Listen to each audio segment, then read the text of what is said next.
শুধু দর্শক, আমরা এদেশের একজন পথিতযশা রাজনীতিবিদ এবং কিছু কিছু সাক্ষাৎ আমরা এইভাবে নিয়ে থাকি জাতীয় প্রেস ক্লাবের মধ্যে। ঠিক আজকে তেমন একজন ব্যক্তিকে আমরা পেয়েছি।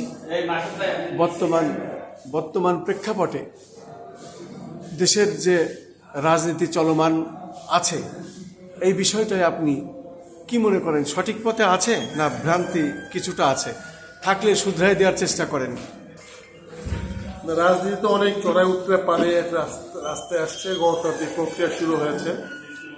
আসলে গণতন্ত্রটা কাজ করবে কি করবে না নির্ভর করে সরকারের উপরে। সরকার যদি গণতান্ত্রিকভাবে দেশ চালাতে চায়, আলোচনার মাধ্যমে, সুষ্ঠু ব্যবস্থাপনার মাধ্যমে, সকল মত পথ সবার সঙ্গে আলোচনা করে চালাতে চায়, তাহলে অবশ্যই রাষ্ট্র ভালোর দিকে যাবে।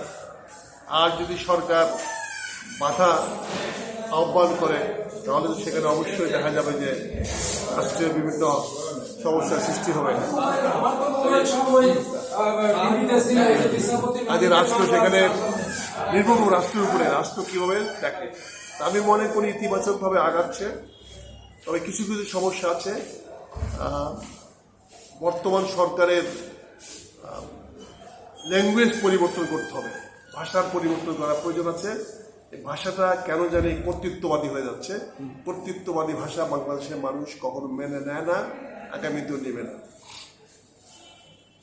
আরেকটি প্রশ্ন আছে, সেটি হলো রাষ্ট্র পরিচালনা করার অভিজ্ঞতা যাদের আছে, সেই ধরনের ব্যক্তির মধ্যে আপনিও একজন, যেমন প্রবীণ রাজনীতিবিদ। পাশাপাশি জনাব তারেক রহমান এখন বর্তমান সরকারের প্রধানমন্ত্রী এবং মাননীয় প্রধানমন্ত্রী হিসাবে উনি যে কাজগুলো করছেন, সেই কাজগুলো আপনার দৃষ্টিতে কেমন লাগে? প্রধানমন্ত্রী শুরু করেছেন, ওনার অভিজ্ঞতা আছে, বহুদিন রাজনীতি করেন। আমার মনে হয় উনি যদি ওনার টিমটাকে ঠিক মতো সেট করে নেন, তাহলে উনি শুরু করেছেন, আগামীতে অবশ্যই সামনে আগাতে পারবেন। তবে ওনার টিমটাকে আবার নতুন করে রিঅর্গানাইজ করতে হবে। আপনাকে অনেক অনেক ধন্যবাদ এই সংক্ষিপ্ত সাক্ষাৎ দেওয়ার জন্য আমাদের চ্যানেলগুলির পক্ষ থেকে। আমি খন্দকার মাসুদুজ্জামান।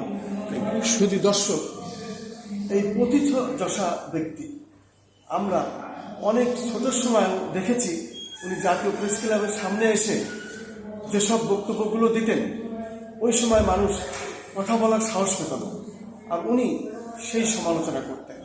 এখনও জাতীয় প্রেস ক্লাবে উনি একটি আলোচনা করলেন এবং জাতীয় প্রেস ক্লাবের মধ্যে একটি সংক্ষিপ্ত সাক্ষাৎ দিলেন। ওনার কথা একই রকম।